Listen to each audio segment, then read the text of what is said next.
Malgré la présence de 3 des meilleurs joueurs du monde en attaque, on ne peut pas dire que le Paris Saint-Germain offre un spectacle de qualité à ses supporters depuis le début de la saison.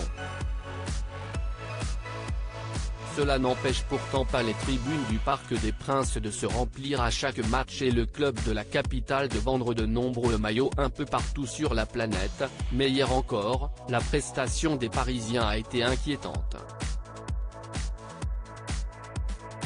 Face au stade de Reims, le club de la capitale n'a pas réussi à garder son avantage, se faisant égaliser dans les dernières secondes du match, malgré un but de Neymar en deuxième période.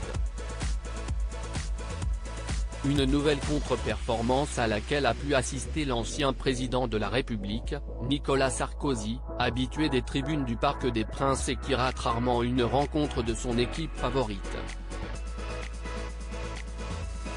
Il n'était d'ailleurs pas tout seul pour ce match puisque son plus jeune fils Louis était à ses côtés pour ce match.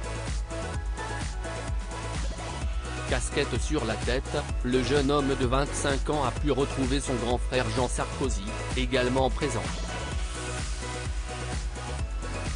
Il n'était d'ailleurs pas tout seul puisque son fils Solal, 13 ans, et qui semble lui aussi déjà très fan du PSG, toutes les photos sont à retrouver dans le diaporama. Les stars au rendez-vous pour ce match, ce n'étaient pas les seules têtes connues hier soir pour cette rencontre du championnat de France, puisque plusieurs autres habitués étaient de la partie, à commencer par l'acteur Franck Dubosc. L'humoriste Artus avait également fait le déplacement jusqu'à la porte d'Auteuil pour voir le match face à Reims, tout comme l'actrice Alice Belaïdi, accompagnée d'un ami à elle. Le journaliste Harry Roselmack complète ce plateau de célébrités.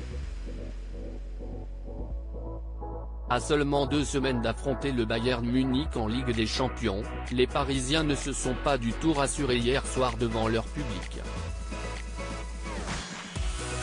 Malgré la présence de Kylian Mbappé et Lionel Messi, les joueurs de la capitale enchaînent une nouvelle prestation de faible niveau et il faudrait être bien meilleur face aux joueurs allemands.